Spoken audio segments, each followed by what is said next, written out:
Salve, salve família! Forte abraço, beijo no coração, sejam bem-vindos e bem-vindas à nossa live semanal. Enquanto a gente ainda tem direito de falar, antes da censura ser restaurada, a Assembleia Legislativa, a gente vai aproveitar e falar aqui no nosso programa Verdade Seja Dita, doa a quem doer. E vamos começar justamente sobre isso, né? Falando sobre isso, sobre o processo de censura, de cassação, de perseguição do nosso mandato, que tem sido levado a cabo aqui na Assembleia. Notadamente, o processo de cassação está em vias de ser realizado, finalizado, levado a cabo. Tem que desligar esse barulho aí, tem um barulho aí nos bastidores aqui. Aqui é ao vivo. Quem sabe faz na hora. Segunda-feira tem uma audiência. O pessoal da audiência da comissão de ética vai ouvir, né, as testemunhas, as pessoas envolvidas na acusação de que eu organizei os professores do estado do Paraná para estarem aqui na Assembleia e depredarem as instalações, né? O que é uma grande mentira, né? A depredação, a organização dos professores é das melhores possíveis. Quem estava conduzindo a manifestação era justamente a Associação Sindical dos Professores, né? A APP Sindicato, e quando os professores entraram manifestando em relação à terceirização da gestão das escolas públicas aqui no Paraná, uma privatização que está sendo levada a cabo pelo governador Ratinho Júnior, foi quebrado um vidro lá na porta de entrada. E não foi nem quebrado propositalmente. Os professores eram muitos, os seguranças não estavam querendo deixar os professores entrarem, e essa tensão, essa pressão fez com que um pedaço de vidro, assim, de uns 30, 40 centímetros, quebrasse. E o sindicato pagou, então não teve nenhum problema, nenhuma consequência em relação ao fato, mas os oportunistas de plantão, o deputado Tito Barrichello, o deputado Ricardo Arruda, da extrema-direita, golpista, que fala que o roteiro foi obra de petistas infiltrados que entraram lá e quebraram tudo, enfim, foram lá e representaram contra mim na comissão de ética. E o relator, o deputado que era relator, foi lá e deu o voto. Não, Márcio Pacheco foi o outro, né? O Moacir Fadel, que foi o relator, deu o voto pelo arquivamento. Não tem nenhum sentido isso daí, não tem nenhuma prova de que o Renato incentivou alguém, induziu alguém a quebrar um pedaço de vidro que foi quebrado, né, sem dolo, né? Então, a princípio seria absolvido. Mas, movido por vingança, o deputado Márcio Pacheco, aquele que eu chamei de coronelzinho de meia pataca, e que está se comprovando ser de fato um coronelzinho de meia pataca, pediu vista do processo e veio com um voto separado pedindo, né, a suspensão das minhas prerrogativas por tempo indeterminado, a princípio até 60 dias. O que isso quer dizer, suspensão de prerrogativa? Eu hoje faço parte da comissão, né, da CCJ, Comissão de Constituição e Justiça, a comissão mais importante da casa, que justamente lá que eu debati com ele, eu perderia o meu posto lá, seria expulso. Hoje eu sou presidente da Comissão de Igualdade Racial. Seria também, ou seja, perderia a presidência da Comissão de Igualdade Racial. E também não ficaria impedido de falar na tribuna. 60 dias que eu estaria na geladeira. Deputado de enfeite. E isso daí a gente não admite, sobretudo quando esse tipo de punição vem, né, de um processo de perseguição sem fundamento algum. pegamos as imagens das câmeras, as testemunhas, os documentos, e tudo isso comprovou por A mais B que eu não tinha nada a ver, que eu nem estava no momento em que os professores estavam tentando entrar lá fora, eu já estava aqui dentro. Então, o que eu tenho a ver com a situação? Mas não, eles fizeram essa denúncia absurda e, de forma espantosa, está sendo levado a cabo esse processo de perseguição. E por que suspensão das prerrogativas? Porque eles estão dizendo que eu sou reincidente. Porque quando eu falei que o Adhemar Traiano era corrupto e provei com documentos que ele mesmo confessava a corrupção, eu fui advertido, segundo eles. Fui penalizado. Por isso hoje eu sou reincidente. E olha que ironia do destino, porque eu que denunciei a corrupção recebi uma punição. Mas o Adhemar Traiano, que é o confesso, não recebeu nenhum tipo de punição, nem advertência, nem suspensão de prerrogativas, nem nada. E, inclusive, hoje ele é o presidente da comissão mais importante da casa, que é a CCJ. Então, a Assembleia premia os corruptos e pune aqueles que são honestos, que denunciam a corrupção, que tem sido o meu caso. Então, isso é um desestímulo à honestidade, à denúncia. Ou você faz parte do jogo, ou você pode estar fora do jogo. Não do jogo da corrupção, do tabuleiro da política de modo geral. É isso que eles estão tentando, caçar o meu mandato. Isso é uma censura velada, do tipo, olha, Renato, cuidado com o que você fala e quem você denuncia. Porque o denunciado vai se ver livre, intocável. Mas você, que é o denunciante, pode se dar mal. Mas não tem problema não. A gente não é filho de pai assustado, estamos na luta. E essa luta aí tem se intensificado. Sobretudo porque, além desse processo de cassação, ainda eles estão fazendo, depois de 171 anos de existência da Assembleia Legislativa do Paraná, nunca existiu um código de ética. E agora, pela primeira vez, assim como quando eu era vereador, na história de mais de 100 anos da Câmara dos Vereadores de Curitiba, nunca ninguém foi cassado. Mesmo com casos de corrupção, rachadinha, lavagem de dinheiro, tráfico de influência, funcionário fantasma, tudo que você imaginar, o caso Derosso, joga aí no Google. Corrupção, caso Derosso, Curitiba. Você vai ver o tamanho, o rombo milionário que foi. E mesmo assim ele não foi cassado e ninguém. E pela primeira vez eu fui cassado lá quando eu estava lutando pelas vidas, né?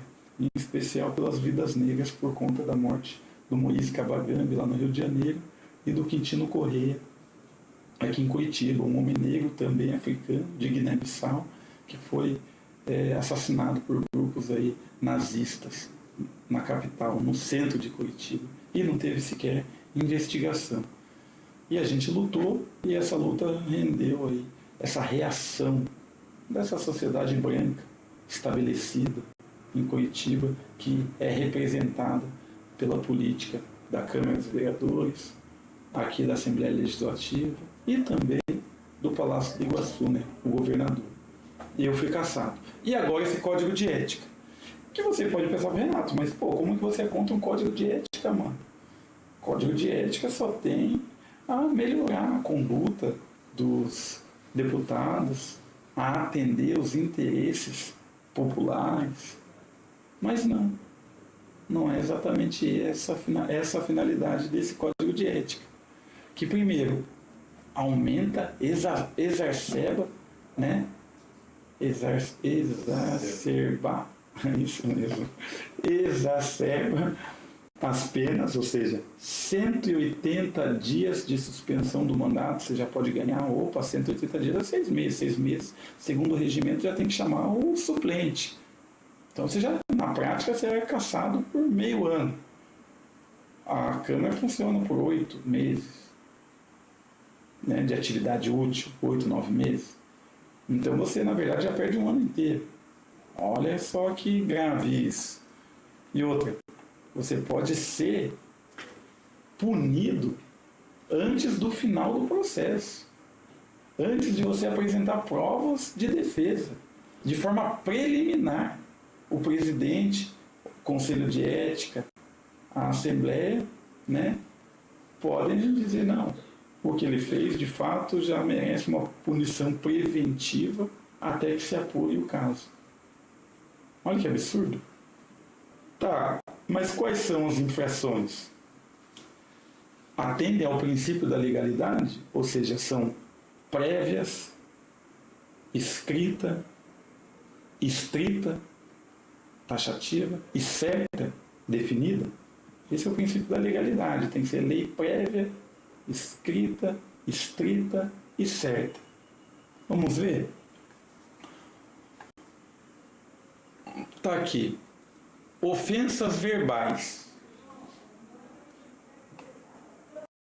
Uma ofensa verbal.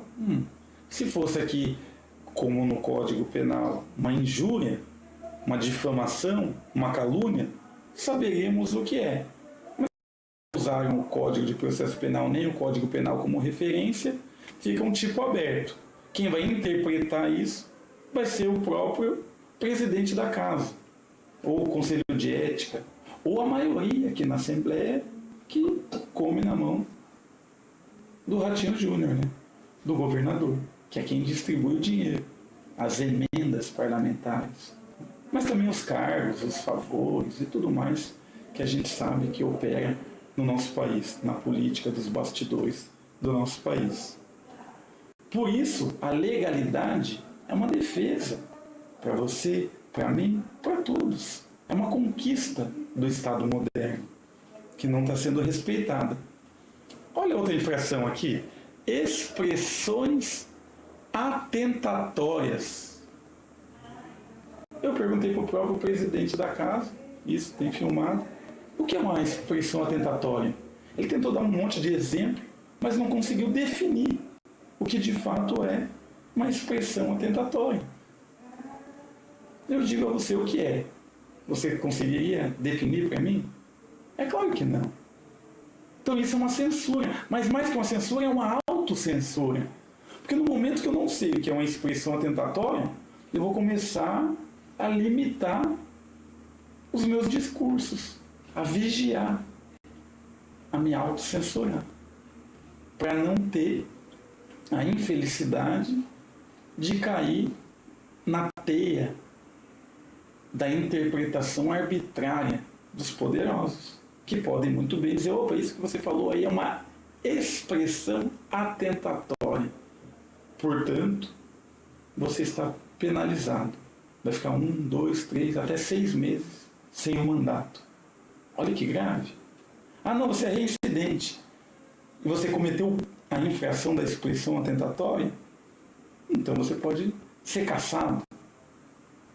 Chamar alguém de corrupto é uma expressão atentatória? Para ele, sim.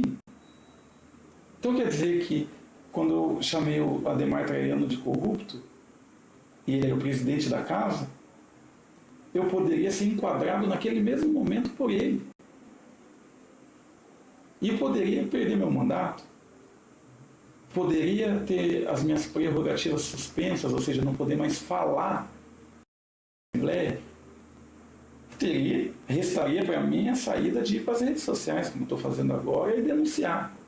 Mas não, o Código de Ética da Casa também prevê que o parlamentar não pode compartilhar nas redes sociais materiais que ofendam a honra e a imagem dos deputados. Então, se levasse lá o documento do Adhemar Traiano, em que ele confessava que era corrupto, que é corrupto, eu estaria recaindo nessa infração? A imagem dele estaria ofendida? Talvez. Mas isso é antiético da minha parte? Acredito que não. Porque é do interesse público saber que os deputados, muitos deles aqui, roubam o dinheiro do povo. Renato, você falou muitos, mais do que o Traiano. Claro! Veja o tanto de casos aqui que o Ministério Público está investigando. de rachadinha? Ricardo Arruda é um dos exemplos, mas tem vários outros. Está aberto. Joga no Google que você vai saber. Perturbar a ordem da sessão. Quem define o que é perturbação? Mais do que isso. Quando eu estou falando lá na Assembleia e tem um monte de gente de costa conversando, dando risada, para tentar me desconcentrar na minha fala, eles estão perturbando a ordem da sessão? Ou perturbar a ordem da sessão vai ser só quando tiver manifestantes aqui reivindicando direitos legítimos? O povo na Assembleia, junto e apoiado por algum deputado. Quem diz? Você percebe que aqui não tem precisão, não é? Pode ser prévia e pode ser escrita, mas não é estrita e certa. Por que a lei não é estrita e certa, não tem as definições das infrações? Por um motivo muito simples. Porque dá um poder enorme aos poderosos de plantão de dizerem o que é e o que não é infração. É o poder arbitrário que está nessa subjetividade, nessa interpretação elástica, que pode agradar os amigos e destruir os inimigos. Portanto, esse código de ética tem a finalidade exclusiva de calar a oposição, de censurar os que fazem denúncias, que é o meu caso. Ah, Renato, mas você, por que você? Porque eles mesmos falaram na coletiva de imprensa. Esse código de ética serve, entre outras coisas, para coibir discursos como o do Renato Freitas, que denuncia o outro e o outro. Disseram isso, fundamentaram a existência do código de ética na minha atuação parlamentar. Ou seja, querem me censurar, me fazer menos deputado nessa casa, porque eu não jogo o jogo. E, falando em jogar o jogo, em denúncia, está aqui uma denúncia que merece ser feita nessa live. Vocês acreditam que a Polícia Militar do Paraná assassinou uma pessoa só porque ela estava num carro? Como assim, Renato? Eles olharam o carro e falaram, esse carro aí é do fulano. Entrou numa loja e cometeu furtos, pegou celulares sem que as outras pessoas percebessem. Furtou celulares. Segundo a mãe dele, um dependente químico. Ah, Renato, mas isso não está certo. Não estou falando que está certo. Está errado. É um crime. Por isso existe o artigo 155 no Código Penal que diz: subtrair coisa alheia móvel, pena 1 a 4 anos, algo assim. Não está escrito lá no Código Penal assassinar sumariamente com dezenas de tiros à luz do dia. Só existe previsão de pena de morte no Brasil em casos de guerra. Ou há uma guerra da Polícia Militar do Estado do Paraná contra determinada parcela da população. Se há, não foi declarado. Então que sejam honestos, pelo menos nisso. Que declarem essa guerra, para que as pessoas consigam se defender. Porque quando ela é oculta, é muito difícil as pessoas se defenderem, provarem, se protegerem. Guerra oculta, não declarada, é coisa de covardes. Assim como são esses policiais militares, que mataram o irmão, que estava no carro, foi dar uma volta com o carro. O carro não era roubado, o carro era legal. Então ele emprestou do irmão dele o carro. Rapaz, jovem, trabalhador, a vida toda pela frente, muito bem quisto pela comunidade. Só vê a manifestação, as expressões, o apoio que ele teve nas redes sociais, a manifestação lá na comunidade dele. A polícia viu a placa e o que fez? Metralhou, deu um monte de tiro no carro. 17 tiros. 17 tiros. matou o moleque. E aí? Ah, não, é a pessoa errada, é agora. Agora coloca uma arma e não dá nada, não. É o modus operandi. A sociedade aplaude. Se alguém vir denunciar, a sociedade vai injuriar, vai difamar aquele que está denunciando. Vai ficar contra ele. Vai falar que é defensor de bandido. Não dá nada, não. Ah, mas só temos aqui um 32, velho. Vamos falar mesmo que ele trocou tiro com a viatura aqui, de fuzil, pistola, colete à prova de bala, altamente treinado, com 32zinho, será que vai pegar bem? Não dá nada não, ninguém liga. Coloca os 32 velhos aí do lado do cara e não dá nada. E isso foi feito. Mataram o filho da dona Roseli Souto, de 64 anos. Disse ela para nós que meu filho era uma pessoa que nunca pegou uma bala, um chiclete de ninguém. Ele era meu tudo, meu amigo, meu companheiro. Só morava eu e ele. Ele era meu tesouro, o amor da minha vida. Disse ela para nós, aos prantos. Essa incompetente dessa polícia veio e tirou meu filho de mim. Eu estou desolada. Eu não sei o que fazer. Eu quero justiça. Eu quero justiça porque esse menino jamais merecia ter morrido nessas condições. Por favor, eu preciso de você. Me ajude. Suplicou ela para nós. A polícia matou Diogo Fernando Souto, Filheiro, 38 anos, aqui, no bairro Boa Vista. Estão aí, impunes. Nunca deu nada, vai continuar não dando nada. E isso encoraja eles a matar outras pessoas. Ah, mas é inocente. Ah, não dá nada. Quem manda ser irmão de bandido? Quem manda ser pobre? Quem manda morar na periferia? Quem manda existir?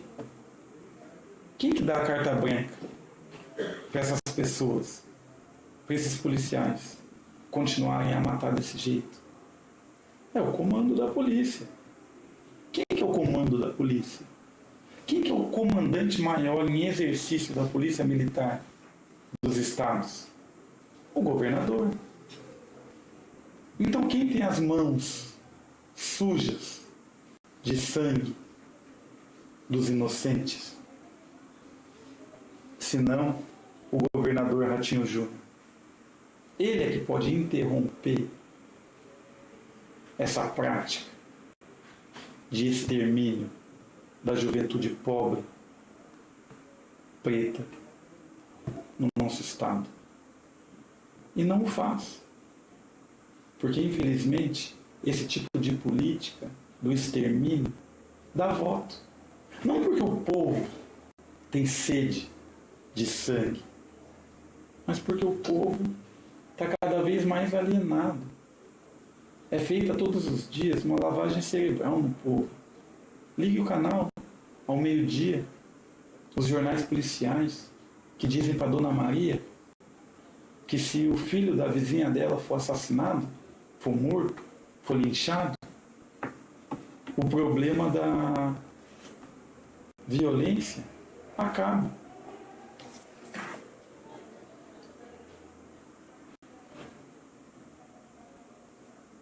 A Claudiane nos diz, é uma decepção que a PM age contra o próprio povo. Por que se permite fazer isso? Por que obedece? Exato. Porque primeiro eles criam as condições. É o Jornal do Meio-Dia. Aí eu te pergunto,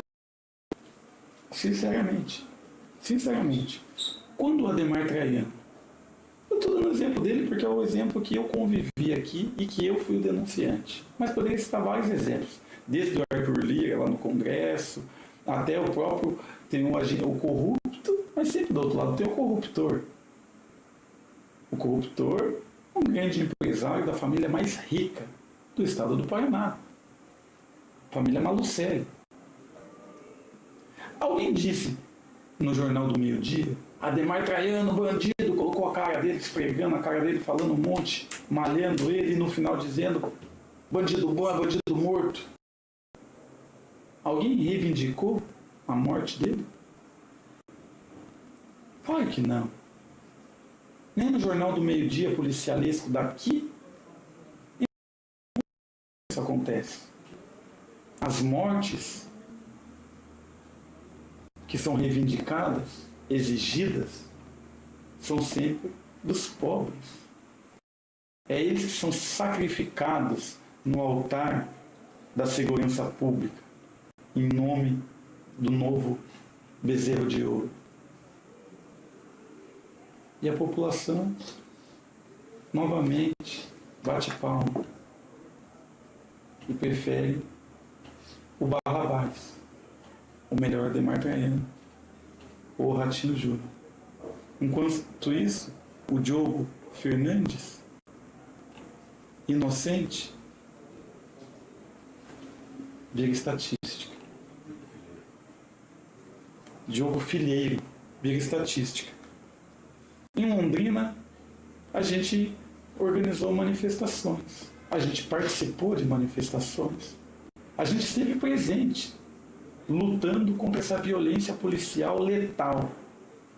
Para vocês terem ideia, um dos policiais lá de Londrina, que já tem alguns processos criminais nas costas. Alguns deles justamente por forjar flagrantes, modificar a cena do crime. Ou seja, colocar a arma do lado das pessoas que ele assassinou. Mesmo assim, continua em atividade. E esse policial, eu vou ver o nome dele aqui, desse policial, que comete esse tipo de crime, ele vai lá e coloca ainda por cima Júlio César. Esse policial Júlio César da Silva é extremamente perigoso. Ele coloca nas redes sociais fotos dele com o braço cheio de creme, tatuados. Cada execução, cada assassinato que ele comete, ele aumenta um creme. E o Kelvin e o Wender, que foram assassinados por ele também, lá em Londrina, infelizmente viraram adereço, troféu no braço dele, que tatuou 2 novos cremes, depois dos rapazes terem sido assassinados. E ele se orgulha disso, nas redes sociais. E está em atividade. Que Estado democrático de direito é esse que convive com grupos de extermínio? Que segurança pública é essa? Que tanto o governador se orgulha? Será que ele se orgulha disso também? Difícil, hein? Lá na... Eu não vou ler as mensagens. Lá em Londrina, eles foram lá, pegaram a nossa assessora, pediram os documentos dela, pegaram o crachá dela, que dizia que ela era assessora parlamentar do deputado Renato Freitas, e mandaram para a mídia. Qual mídia? Rede Massa, de propriedade do governador. Entre outras mídias. É legal isso? O governador começar a coibir, ameaçar, intimidar assessores nossos que estão em manifestações contra a violência policial, se utilizando da polícia para finalidade privada, ou seja, para os projetos políticos dele privados, de ser presidente ano que vem, se utilizando do poderio econômico e midiático que ele tem, porque são donos, o pai dele, da Rede Massa, que é o SBT aqui do Paraná, para me perseguir, para expor uma assessora nossa como se ela estivesse cometendo um crime. Olha que absurdo. A gente está tendo que conviver com esse tipo de coisa aqui no estado do Paraná. Entre essas, uma que a gente tem que relembrar a todos. A gente convidou um convite formal para que o secretário de Segurança Pública, Hudson Teixeira, viesse aqui prestar esclarecimentos na Assembleia. E ele se negou a vir. A gente vai tentar, na Assembleia, coletar a assinatura de outros deputados, mas a chance é mínima. Ninguém vai querer obrigar o secretário de Segurança a vir aqui prestar esclarecimentos. Porque ele está envolvido até o pescoço em casos de corrupção. Qual o principal deles? E corrupção não é dinheiro, não.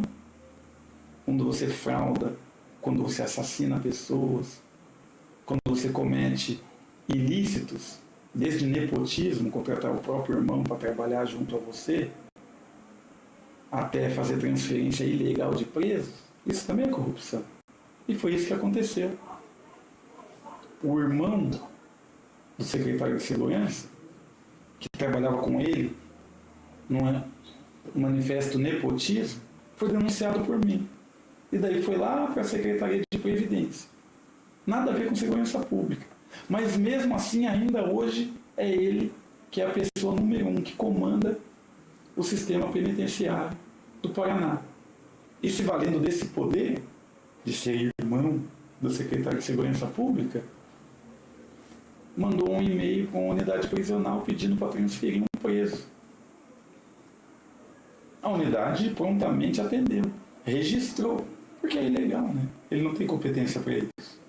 Então registraram ali a movimentação, mas atenderam, com medo de perseguições. Horas, no mesmo dia, horas depois do preso chegar na outra unidade, que ele foi prontamente transferido, apareceu suicidado, enforcado. Porque estava um bom tempo preso em vários lugares. Não tinha nenhum problema, nenhuma tentativa de suicídio. Mas não. Foi para aquela unidade e, estranhamente, horas depois, apareceu morto. O diretor da unidade pediu para que se investigasse. Mandou um ofício para a corregedoria e falou: investigue o caso. Muito estranho. Sabe o que aconteceu com esse diretor? Foi transferido. Sabe por quê? Porque ele começou a cobrar o corregedor. Falei: e a investigação? E aí? E o corregedor sentado em cima. Não queria investigar nada. Porque era amigo do secretário de Segurança Pública.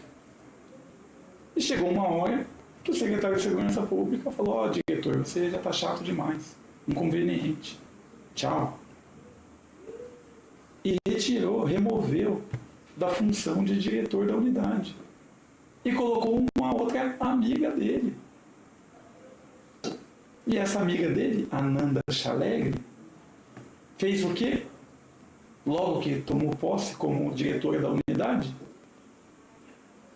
chamou aquele corregedor lá, que estava sentado no processo, porque ele tinha sido afastado pelo diretor. O diretor falou: você não quer trabalhar, tchau. Chama outro corregedor. Ela, como primeira medida, fez isso. Chamou o mesmo corregedor que estava sentado e falou: senta aí. Esse processo não tem que andar, não. E agora a gente denunciou isso. E está dando um furdunço. Mas o que o governador fez? Nada.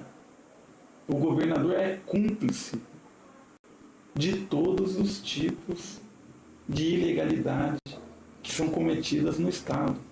Não só da segurança pública, como eu estou evidenciando aqui, mas também das outras secretarias. Não é pouco. É esse governador que quer ser presidente da República. Diz a lenda até que está querendo até mudar de nome, adotar outra identidade. Não quer mais ser o rato. Ou melhor, ratinho. Agora ele quer ser o Carlos Massa. É mole. E o Ministério Público, a nosso pedido, abriu a investigação desse caso. Então vem novidades aí pela frente. O Ministério Público está investigando o secretário de Segurança Pública. A gente vai promover agora, no dia 26 de junho, uma audiência pública justamente para tratar desses casos de violência policial, para falar sobre a letalidade policial no estado do Paraná e ver quais mecanismos a gente pode adotar para limitar, para fiscalizar a atuação da polícia. Notadamente, sobretudo, as câmeras corporais. Por que o governador Ratinho Júnior tem tanto medo das câmeras corporais? Ele é refém da banda podre da polícia? Ou ele é liderança dessa banda podre? Não sabemos. Ele que nos responda. Fato é que dia 26 de junho, aqui na Assembleia Legislativa do Paraná, a gente vai promover essa audiência pública e a gente conta com a participação de vocês. Ah, Renato, mas eu moro aqui no Sergipe, não dá nada. A gente vai disponibilizar um link e vai ser também presencial e remoto. Participem. Participem para nos ajudar. Sabe por quê?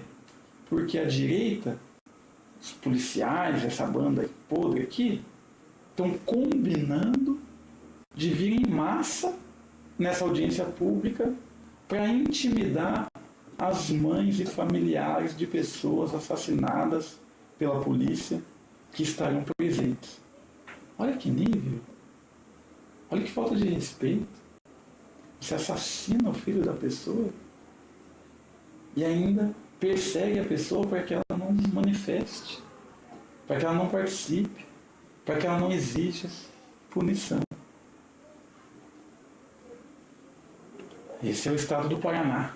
Não da propaganda, do cartão postal.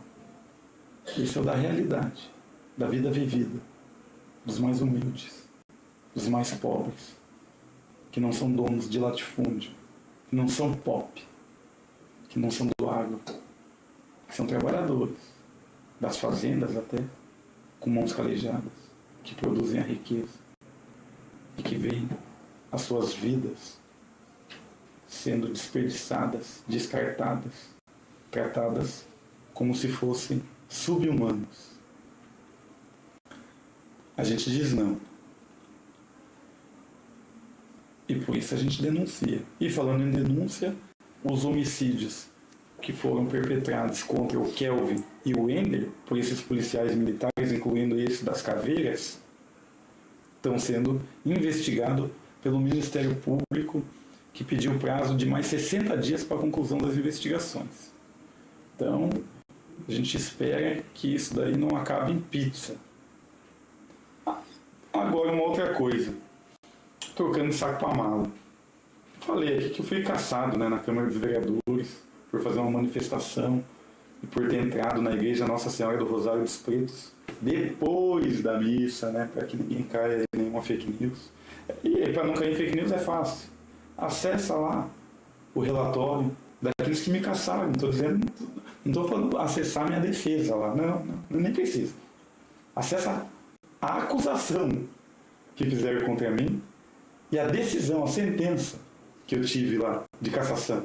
E você verá que em nenhum momento eles dizem que eu interrompi nenhum culto religioso, que eu não entrei em nenhuma missa, que a igreja estava aberta, que quando eu entrei ela estava inclusive vazia, que eu não entrei sozinho, que era uma manifestação, que o padre estava a nosso favor, nos cedeu o microfone para que a gente falasse, que o padre foi inclusive testemunha a nosso favor, que a igreja nos deu passagem, membros da igreja nos deram convite e passagem para que a gente fosse conhecer o Papa, lá na cidade de Assis, na Itália, num encontro chamado Economia de Francisco. Então não caia em fake news e ajude a gente a desfazer essas fake news que foram largamente publicizadas aí, né? Publicadas nesses meios de comunicação sensacionalistas da extrema-direita, que na verdade visavam não informar o povo, e sim destruir a minha figura política. Mas não conseguia. O tiro foi pela culatra. Eu não só não fui cassado, mas tive meu mandato de volta, como me tornei, também por conta disso, deputado estadual. E quem que representou contra mim pedindo a minha cassação? 4 pessoas. Éder Borges, Pia Petruzziello, Osias Moraes, pastor Osias Moraes, da Igreja Universal do Reino de Deus, e pastor Marciano. Pastor Marciano caiu numa rachadinha braba ali, né? Tá mal a situação para ele, hein? Não é tão moral assim, hein? Não presta tanto pelo decoro parlamentar. Pastor Osias não foi reeleito. Por que, Renato? Se a Igreja Universal é uma potência para ganhar voto. Talvez porque ele, casado, teve caso com uma novinha dentro da igreja, ela ficou grávida, meu Deus, a igreja não conseguiu abraçar ele e colocou ele na geladeira, né? Quem diria, né? Os paladinos da moral, né? Um pastor, né? Um exemplo religioso, um vereador, um exemplo político, né? Me caçaram porque eu estava lutando pela vida. Notadamente naquele momento pelas vidas negras. Moisés Cavalcante, lá no Rio, foi espancado, assassinado brutalmente ao reivindicar seus dias trabalhados. Quintino Correia, que é homem negro africano de Guiné-Bissau, morto pelos nazistas. Pierre Petruzziello é o líder do governo, o mais entusiasta da minha cassação. A mãe do prefeito Rafael Greca era a voz, a palavra, o líder do Rafael Greca na Câmara dos Vereadores. Agora está protagonizando na mídia o espetáculo da corrupção. Desviou milhões, milhões e milhões e mais milhões da saúde pública em Curitiba, Pinhais, Araucária, São José dos Pinhais. A partir sempre dos processos de parceria público-privada. O público entra com o dinheiro, o privado entra com o bolso. Por isso sempre são a favor da privatização. Que gentinho, hein? Sem moral algum, sem decoro algum. Tá caçado? Não, tá lá, na Câmara dos Vereadores ainda, se esperneando, tentando sobreviver politicamente. Talvez seja até condenado daqui a um tempo, depois do mandato, ou não. Mas ninguém se mobilizou, não virou manchete nacional. Mole. E agora o Éder Borges, o último da lista, está sendo processado, colocou na estrutura da prefeitura ali dos cargos comissionados a própria sogra, a esposa, o cachorro, o papagaio, nepotismo brabo.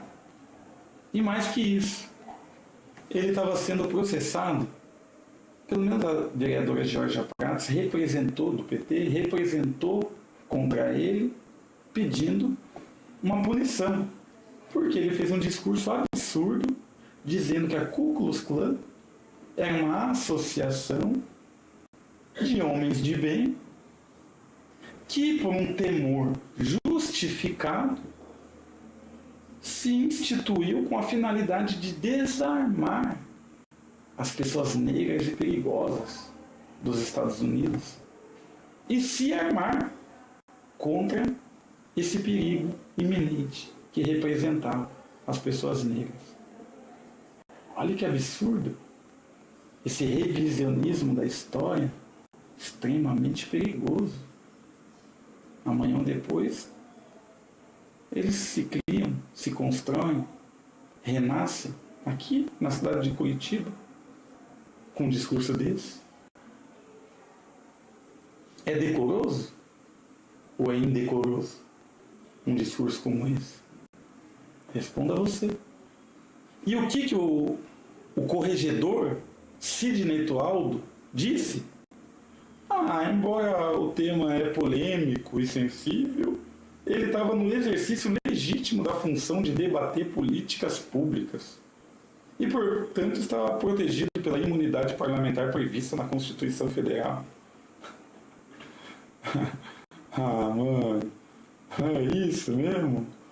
Que política pública tem nisso?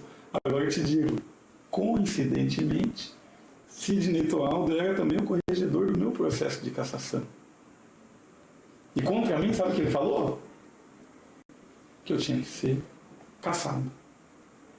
E mais, do e-mail dele num esquema nebuloso que até hoje não foi devidamente investigado, mas do e-mail dele, se foi um hacker que acessou, se foi um servidor, um assessor dele, se foi alguém que invadiu o computador, não sei. Mas do e-mail dele, partiu uma mensagem para mim, um e-mail para mim, dizendo que eu tinha que voltar para a senzala. E aí, Sidney Tualdo? 2 pesos, 2 medidas? E outra que estranho, você, ou pelo menos o seu e-mail, que disse que eu tinha que voltar para a senzala. Você dizendo que falar que a Ku Klux Klan é homens de bem, que tinha uma atuação legítima, e etc, etc. Para você é coisa de boa, é legítima, é constitucional, faz parte do discurso pelas políticas públicas. Agora eu, manifestar pelas vidas negras, vai ter que arrancar minha cabeça? Tô te vendo, hein, rapaz? Você representa essa Curitiba. Essa Curitiba que tem que ficar no passado, que a gente luta para superar. Essa Curitiba dos escravagistas, do senhorzinho, dos coronéis, das polícias que exterminam. Justamente por isso, a sua principal propaganda do Sidney Tualdo é ter levado o BOP, o comando de elite da Polícia Militar, para Santa Felicidade. E, coincidentemente, Santa Felicidade, que é um bairro italiano, em Curitiba, é o bairro que tem a maior porcentagem de bolsonaristas. Como assim, Renato? As urnas nos dizem que o bairro que teve mais votos para o Bolsonaro em Curitiba, em termos percentuais, proporcionais, foi justamente Santa Felicidade, que chegou quase a 90%. Tudo coincidência, será? Não sei. Deixo com vocês aí a conclusão. Guerra. Rapidamente. E aí, Renato, essas fitas aí? Irã, Israel, Ucrânia, Rússia, Paquistão, Índia, todos esses, Coreia do Sul, Coreia do Norte, todos esses conflitos aí, qual fita? Em especial esse que dura 6 dias, que é o ataque que Israel fez ao Irã. Isso é um absurdo. Depois de 622 dias exterminando os palestinos que não tinham armamento. Ou vocês viram um combate? Quantos mísseis palestinos destruíram prédios, edificações em Israel? Me senti um. Mas um dia os caras entraram bem louco lá com umas armas lá e mataram uma galera na rave, mataram uma galera que estava em casa. Não, verdade. Um grupo de 200, 300 pessoas. Um grupo. Agora, quantos palestinos foram assassinados? Quantos mil palestinos? Estimativa de 200 mil. A estimativa é de 200 mil. Tudo por causa de um grupo de 200 pessoas que cometeram um ato, ou 2 mil que seja. Daí mata 200 mil. Dos quais 60 mil crianças. Isso é de Deus? Esse raciocínio de que essa é Israel, que a gente está falando desse país, Israel, é um povo de Deus escolhido, cara, isso é de uma burrice histórica, científica e religiosa. Que coisa de louco. Primeiro, é um estado artificial. Não é ali que ficava Israel da Bíblia. Ali foi um espaço que a ONU, a Europa, deu para os judeus, porque a Europa exterminou os judeus, não foram os palestinos, não foram os iranianos, não. Foram os europeus, os alemães lá. E entre outros povos. A própria Polônia, a própria Ucrânia, Auschwitz. Onde que ficava o campo de extermínio de Auschwitz? entre outros. Ali, no leste europeu também. Nem todos os campos de extermínio de judeus eram dentro da Alemanha. Acredito que a maioria até era fora.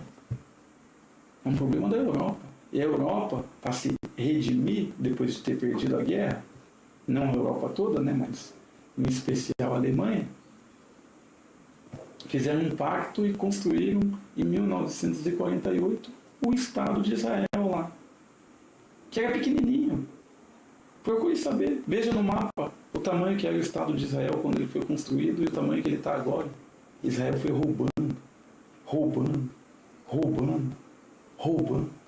roubando terras dos palestinos. Você só consegue roubar terras de um povo oprimindo, exterminando. Ou você acha que os indígenas brasileiros deram as terras para os europeus? Foi extermínio, foi genocídio. Então, desde então, Israel comete um genocídio com a Palestina. Esse conflito não começou ontem, não começou há 622 dias atrás. Esse conflito vem de muito tempo. E não é um conflito porque não estou em paridade de armas. É um extermínio. Ah, Nato, mas os caras é povo de Deus. Povo de Deus o quê, parceiro? Acorda pra vida. Acorda pra cuspir, mano. Vai se afogar na própria baba desse jeito. Quem dorme demais não vê Deus passar. Povo de Deus. Primeiro, os caras são anticristãos, mano. Já começa por aí. Os caras nem acreditam em Jesus Cristo.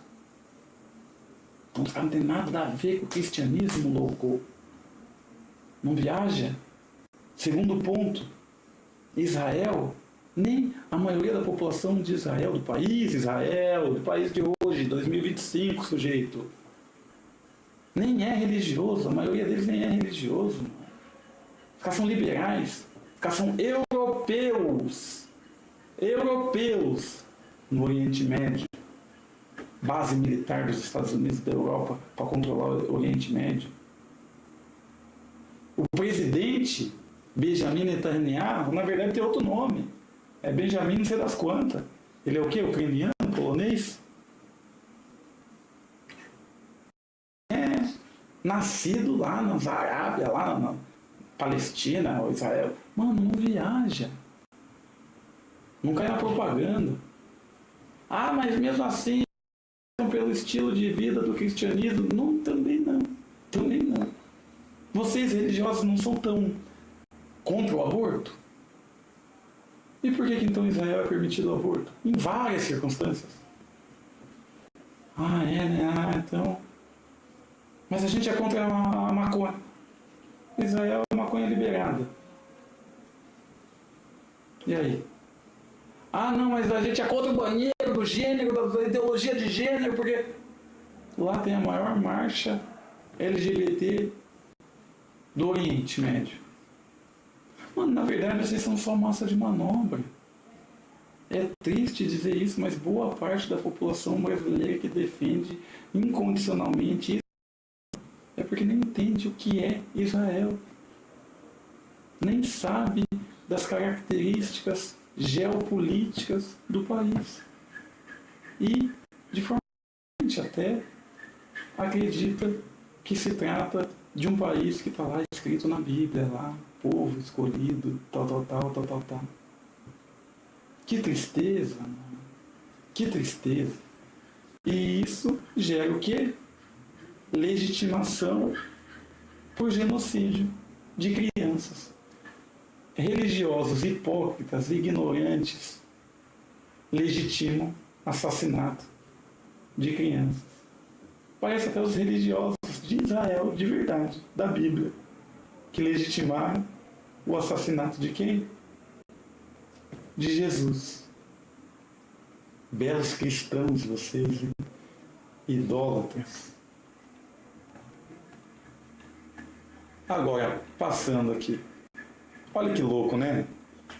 Israel atacou o Irã porque disse que o Irã, né, estava lá querendo fazer bomba atômica.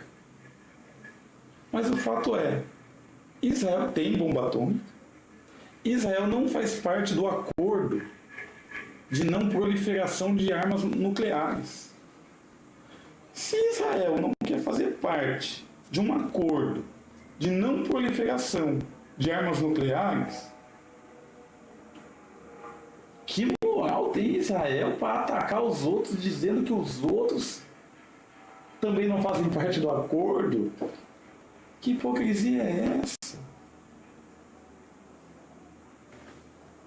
É uma coisa de louco, mano. Isso sem entrar em outros, tá ligado? Em outros detalhes. A Rede Globo mesmo. Por que os bolsonaristas dizem, ah não, Rede Globo é Globo lixo, é de esquerda, quando convém.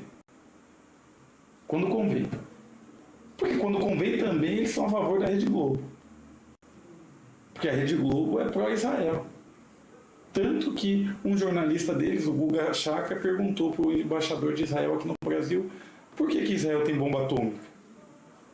Que direito Israel tem, se não é signatário do Tratado de Não Proliferação Nuclear, de bombardear o Irã? Por que Israel não assinou esse tratado de não proliferação nuclear? Por que Israel sabotou o acordo nuclear firmado entre Estados Unidos, Rússia, China, França, Reino Unido e que, segundo todos esses países e a Agência Internacional de Energia Atômica, o Irã cumpriria?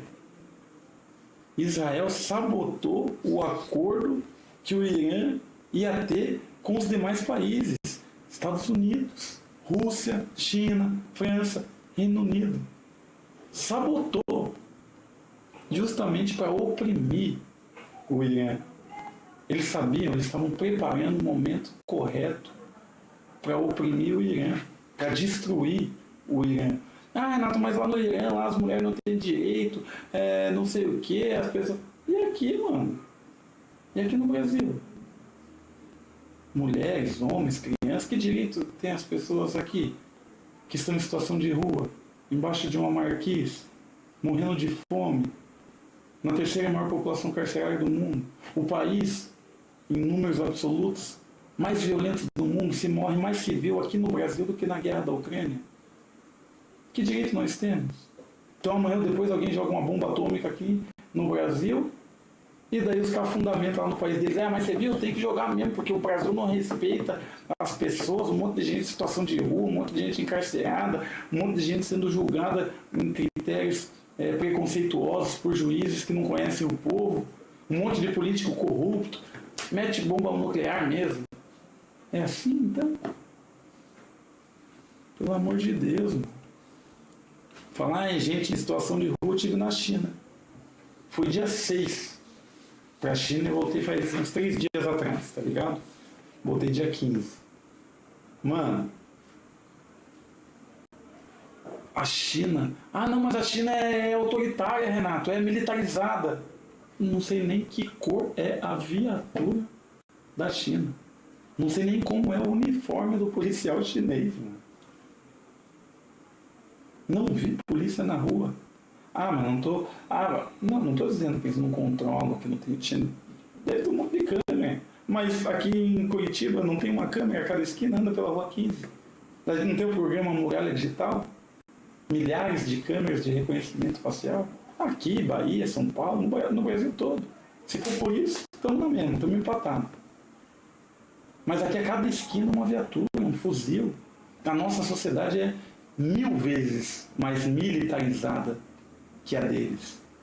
A diferença é que o militarismo deles é para garantir soberania, é voltado para fora do país. O nosso militarismo é voltado para dentro. Por isso, o brasileiro é o único no mundo que matou mais compatriotas, concidadãos, do que estrangeiros em situação de guerra. O que demonstra que, de fato, a gente vive uma guerra não declarada. E não é de hoje. É de muito tempo. Nosso país foi fundado na guerra, no extermínio, no genocídio, na invasão do europeu. E hoje a gente vive um neocolonialismo. Como que a gente tem 54 deputados aqui? tem dois deputados negros, eu e mais um outro cidadão ali, que também não se envolve em nada e fica só na dele, policial militar. Por quê? A gente está na Ucrânia, na Polônia, na Alemanha, na Suécia. E o pior, irônico, é que nesses países você vai encontrar mais representação negra do que no Brasil. Olha que loucura. Então a gente tem um exército de ocupação aqui. A gente é colônia. E uma colônia de povoamento, o que é pior. A China, né, mano? Mano, eu acho que a gente pode ficar por aqui, já passamos de 1 hora de live, né? Já chegamos na China, que foi a minha última experiência política. Quero falar muito mais da China, da China em termos de tecnologia, de cooperação com os demais povos, mas, sobretudo, de integração cultural do território chinês, que é gigante. E outra, mano, olha que loucura, a China tem 1,5, mais ou menos, bilhões de habitantes. 1,5 bilhão aproximado de habitantes. O Brasil não tem 300 milhões. Não tem 300 milhões. Eles têm 1 bilhão e 500 milhões aproximados. E eu não vi uma pessoa em situação de rua. Eles têm moradia para todo mundo. Renda mínima para todo mundo. Por quê? Porque o Estado está acima das empresas. Aqui no Brasil, não. Os ricos, os empresários, o agronegócio, os milionários estão acima do Estado, portanto, acima do povo. Não é à toa que a gente fala dos corruptos, como Ademar Traiano. Mas ninguém tem coragem de falar dos corruptores, como Malucelli, como Aldebrecht. O Emílio Aldebrecht está preso? Ele tinha lá um setor só para corrupção lá na empresa dele. Está preso? Não tá, né? Claro que não. Os caras da Americanas, que deram um golpe milionário, bilionário, Sucupira, não sei quem, os mais ricos do Brasil. Lehman. Estão aonde? Amargando um veneno no sistema carcerário? Ou estão em Paris tomando vinho de 10 mil dólares a garrafa? Pense você. Firmeza, família? A verdade seja dita, doa quem doer. Esse é o primeiro episódio. A gente vai estruturar melhor para ter um tempo de começo, meio e fim a live, para a gente ter os temas um pouco mais precisos e definidos. Vem com nós. O importante é começar. Primeiro a gente começa, depois a gente melhora. Firmeza? Um abraço, tamo junto. Ei.